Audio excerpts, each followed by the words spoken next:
ఇదే విషయంపై మరిన్ని అప్డేట్స్ బ్యూరో చీఫ్ నరేందర్ అందిస్తారు. నరేందర్. రైట్ రైనా, నిమ్స్ ఆసుపత్రిలో దాదాపు గంటన్నర అవుతోంది. 5వ ఫ్లోర్ లో ఎగిసిపడ్డాయి ఒక్కసారిగా పొగ దట్టంగా అమ్ములుకోవడంతో అక్కడ పేషెంట్లకు తీవ్ర ఇబ్బంది ఎదుర్కొన్నటువంటి పరిస్థితి ఉంది. 5వ ఫ్లోర్ లో వాస్తవానికి ఎవరు పేషెంట్స్ లేరు. అక్కడ వైర్స్ కావచ్చు, అక్కడ ఉన్నటువంటి జనరేటర్స్ ఇట్లా అన్ని 5th ఫ్లోర్ లో ఉండడం వల్ల కొంత ప్రాణ నష్టం జరగలేదనేది మనకు అర్థమవుతోంది. ఆ పొగ కూడా కేవలం ఆ 5th ఫ్లోర్ పైన ఎగిసి పడింది తప్ప కింద 4th, 3rd కు రాలేదని ఇప్పటికే అధికారులు చెప్తున్నారు. అప్పటికే ఫైర్ సిబ్బంది కావచ్చు, అక్కడ ఉన్నటువంటి ఎమర్జెన్సీ టీం అంతా నిమ్స్ ఆసుపత్రి ఎమర్జెన్సీ బ్లాక్ చుట్టూ కూడా అలర్ట్ అయ్యారు. ఎప్పటికప్పుడు దాన్ని పొగను తీసేసే ప్రయత్నం చేశారు. ఇదంతా ఎప్పటికప్పుడు నిమ్స్ డైరెక్టర్ బీరప్పతో మాట్లాడుతూ వస్తున్నారు. అక్కడ ఉన్నటువంటి ఆర్ఎంఓలు కావచ్చు, అదేవిధంగా వైద్య సిబ్బంది అలర్ట్ అయ్యారు. వాస్తవానికి షార్ట్ సర్క్యూట్, అంటే ఎండాకాలం కావడంతో షార్ట్ సర్క్యూట్ అయిందని ఇప్పటికే ప్రాథమిక నిర్ధారణ అయితే తేలింది.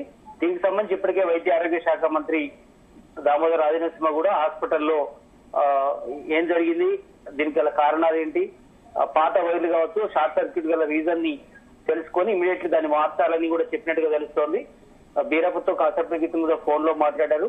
ఎండాకాలం అగ్ని ప్రమాదాలు జరిగే అవకాశం ఉన్న నేపథ్యంలో మున్ముందు కూడా ఇలాంటి సంఘటనలు జరగకుండా అప్రమత్తంగా ఉండాలా అని కూడా ఆయన చెప్పినట్టుగా తెలుస్తోంది. ఈ ఒక్క హాస్పిటలే కాదు, గాంధీ, ఉస్మానియా, మిగతా హాస్పిటల్స్ లో కూడా షార్ట్ సర్క్యూట్ జరిగే అవకాశాలు ఉంటాయి. ఎందుకంటే ఎండగా తీవ్రంగా ఉంది. బయట 42 to 44 దాకా ఎండలు ఉన్న నేపథ్యంలో ఖచ్చితంగా అలర్ట్ గా ఉండాలని వైద్య ఆరోగ్య శాఖ నుంచి చెప్తున్నటువంటి పరిస్థితి ఉంది. అయితే అక్కడ ఏం జరుగుతుందో తెలియక పేషెంట్లు మాత్రం చాలా మంది అడుగు తీసినట్టుగా కూడా మనకు కనిపించింది.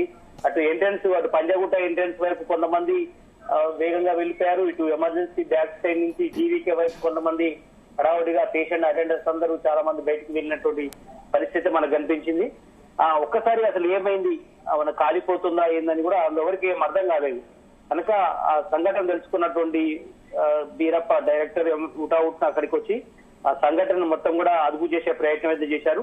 దీని అంతటికి కారణం 5వ ఫ్లోర్ లో ఓల్డ్ వైర్లు కానీ అవన్నీ పాత పురాణం సంబంధించినటువంటి ఏదైతే ఉన్నాయో దాని వల్ల షార్ట్ సర్క్యూట్ వచ్చింది. దాని మీద ఈ ఎండకు బయటికి ఎక్స్పోజ్ కావడం వల్ల ఒక్కసారిగా ఈ మంటలు చెలరేగాయి. మంట నుంచి పొగ పెద్ద ఎత్తున అలుముకుంది అనేది కూడా తేలింది. ప్రాథమికంగా అయితే ఎమర్జెన్సీ టీము, మిగతా టీము 108 కానీ ఇవన్నీ కూడా ఎప్పటికప్పుడు అక్కడ ఉన్నాయి. వాస్తవానికి ఇది హాస్పిటల్ కాబట్టి నిమ్స్ హాస్పిటల్లో కింద ఎమర్జెన్సీ బ్లాక్ లో మొత్తం కూడా ట్రామా పేషెంట్స్ ఎక్కువగా ఉంటారు.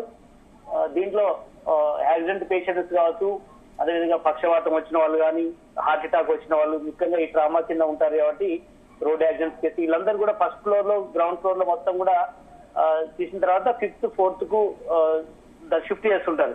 కానీ వాస్తవానికి 5th లో ఈ రోజు ఎవరు కూడా పేషెంట్స్ లేరు కనుక నష్టం అయితే పెద్దగా ఏం లేదని కూడా ఇప్పటికైతే సమాచారం ఉంది.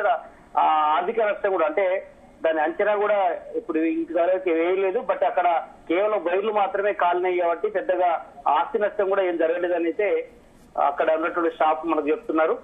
మొత్తానికి అది నాన్ పేషెంట్ ఏరియా కాబట్టి కొంత ఈ సంఘటనలతో ఊపిరి పీల్చుకున్నారు.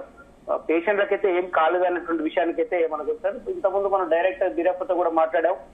అదుపులోకి వచ్చింది. ఎలాంటి ప్రాణ నష్టాలు కానీ, లేదంటే ఆస్తి నష్టం కానీ ఎలాంటి ఇబ్బంది కూడా లేదు. కేవలం కొంతమంది కావాలనే స్పెక్యులేషన్ చేస్తున్నారు తప్ప ఎక్కడ ఎలాంటిది లేదు.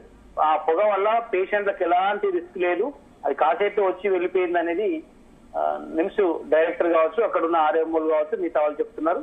కానీ ఇక్కడి నుంచి కూడా అప్రమత్తంగా ఉంటామని కూడా వాళ్ళు చెప్తున్నటువంటి పరిస్థితి మనం చూస్తున్నాం రేనా.